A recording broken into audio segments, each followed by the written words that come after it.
Living in the city of Bangkok is full of distractions and is full of opportunities as well. When I came to Bangkok from the north, I knew that leaving my meditation retreat would be a challenge, but a very exciting challenge that yogis love. To constantly be moving your location is a great practice. It's a great teacher. Nature is the greatest teacher. Yet when you're in the city, you must come to realize that every sight, sound, smell, every thought, every emotion, every feeling is the great teacher, is the opportunity to transform samsara into nirvana within each and every moment, where mind meets mind, where mind sees mind, where mind glimpses mind. In the city, the opportunities for transforming every klesha into pure bliss is available at all times. And this is a great and exciting practice for me. I've been living in the city for almost 2 years now. There was a great opportunity that arose when I was living in retreat. There was a Thai Lama who found me on Instagram, and he asked me to come and help start the first Vajrayana temple in Thailand's history. I couldn't refuse the offer, and I came down to assist and offer as much as I could for this project. And a year and a half has gone by, and I treasure and have respect for every single moment of this opportunity. And now I've decided that it's time for me to take a break from the city and return back to my meditation retreat in the northeast of Thailand. So if you continue with me on this journey, in my coming videos, you will see me showing you my life as a yogi living in Kalasin, a place that is full of beautiful landscapes and endless skies, a perfect meditation environment for our yogi who follows in the footsteps of masters such as Longchenpa and Milarepa and Guru Rinpoche, Yeshe Sogyal, Yutok Yonten Gonpo. These are the Tibetan great masters who attain rainbow body for the benefit of all beings. Through their practice of Dzogchen, Mahamudra, the non-dual paths of Vajrayana, these are the great teachers who inspired me to learn more about the rainbow body, the true potential of our human nature, and the true potential of our human condition in this world full of distractions, keeping us from knowing that which we truly are. If you're listening to this now, I send you great gratitude for allowing your life to be full of Dharma. And I hope that I can benefit your life in even just the smallest way, even if it's just reminding you to practice small moments of awareness, repeated many times throughout the day, finding moments of peace within every opportunity and within every obstacle that life brings our way. And it is my wish that on this journey, however great it may become, throughout all the travels that are before me, not only in Thailand, but to Nepal, to North India, and Tibet, I hope to share this great journey to everybody. If you come along, you will be in for a wonderful adventure each and every day. I just wanted to take a moment and let everybody know that I will soon be leaving the city of Bangkok and returning back to my meditation retreat house in the northeast of Thailand. It is my goal to continue practicing in nature and to show everybody on this channel the life of a yogi that wanders from day to day, living in the most beautiful landscapes of northeast Thailand, a place that is perfect for practicing the teachings of Dzogchen, sky gazing and trek show, and realizing the true nature of mind as taught from all the great masters of the past, including Guru Rinpoche, Longchenpa, Milarepa, Yeshe Sogyal, Yutok Yonten Gonpo, just to name a few. All of these masters practiced in nature. And there was one thing that they all recommended that every yogi should seek, and that is known as a cliff overhang. A cliff overhang or a cave, because these settings are perfect for settling down over a vast view where the sky meets the valley below. And within this great endless space, a yogi can rest their sight into the great vast expanse that is a mirror of mind and reality. Tantra means to break the habit.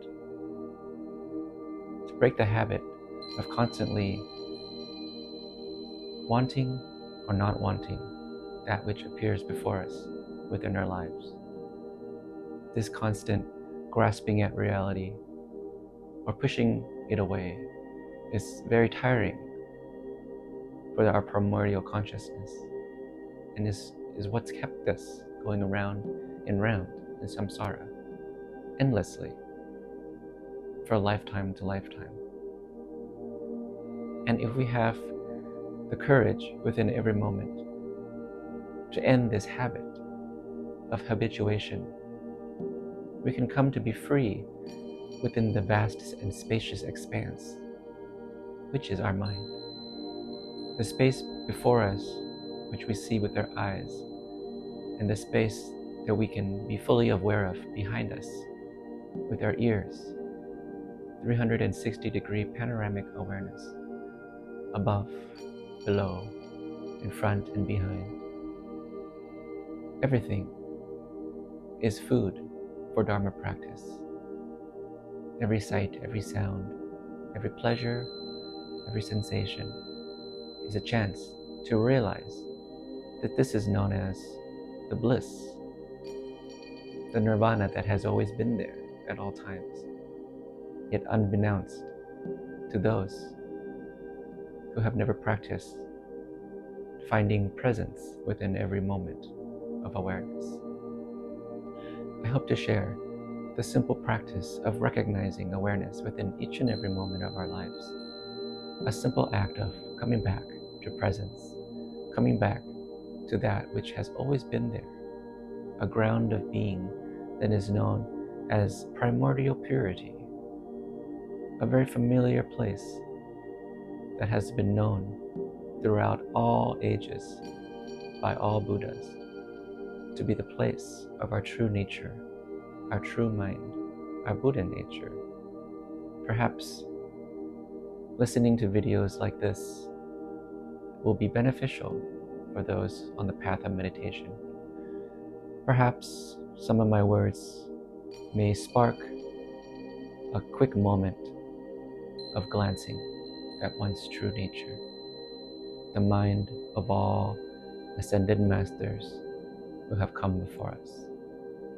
Present moment of awareness, presencing, here-ness, now-ness, total openness, a pure relaxation into all which lies before us, neither accepting nor rejecting any thoughts and feelings that pass through our spacious mind like clouds in the deep blue sky.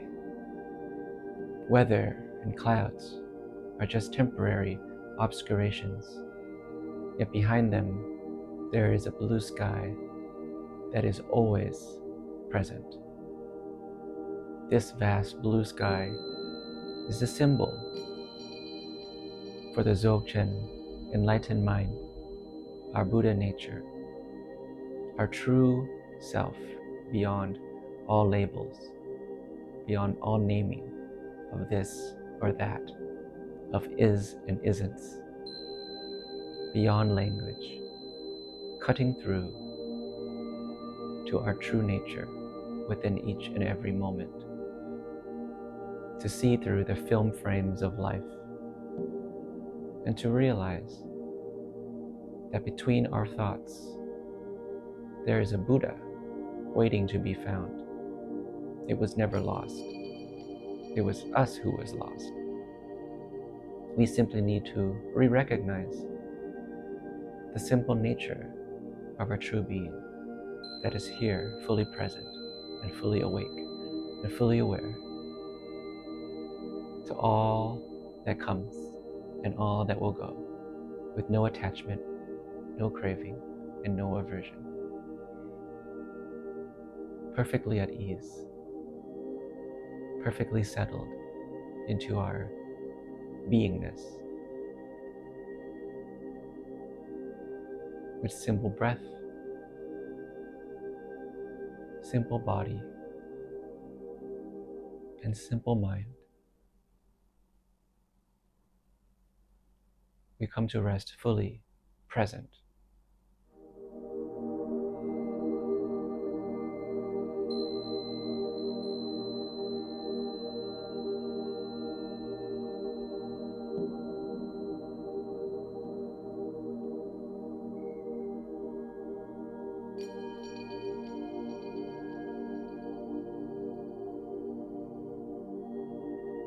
When thoughts arise, simply allow them to arise, remain, and vanish naturally on their own. No need to adjust, fix, or modify anything about your meditation practice. Simply being is simply allowing, is simply your Buddha nature. All things arise, remain, and pass naturally on their own, including every thought, every feeling, and every emotion that you will ever have. Within this great truth of impermanence of all things, there is great peace. There is great enjoyment and great wonder. As standing on a bridge and observing the river passing beneath, there is great peace in the rushing sound of water constantly moving, constantly changing. Anicca, anicca, anicca. The constant passing of reality is the great Dharma. It is so simple, it's so complicated to grasp and to practice and to realize within each and every moment. That is why we take upon the practice of meditation to come back to this realization over and over again within each and every moment of our lives until we forget, we realize we forgot, we come back to realize the passing of time, the passing of our bodies, and the passing of all events that unfold before our five senses. As bodhisattvas, we take upon the courage and the patience to constantly remember our practice within each and every moment, to let go of grasping to circumstances, to the projections that we have created within our minds of how things should be, to let go of all outcome which we believe should be right or should be wrong. And we come to see that samsara is full of opinions and wants and wishes that come true or never come true. And we come to see the great pain within all beings for their wishes not coming to fruition. And we come to learn that not only us, but every single being on this world is going through this great cycle of gain and loss, of having fame and losing it, hope and fear. We must have great compassion for these beings, as well as great compassion for ourselves, because within the great play of samsara, there is ignorance. And we must come to know this ignorance. We must come to know how to help all beings see through this ignorance. To simply see their nature is enough to transform somebody's entire life. And within one moment, enlightenment can manifest. It is not the thoughts, feelings, and emotions that make us go astray in samsara. It's our grasping or aversion to them, our clinging or pushing away at that which isn't truly real. It's like punching at a cloud or trying to grasp at an image from a movie projector. This is a very deep teaching, yet is a very obvious teaching.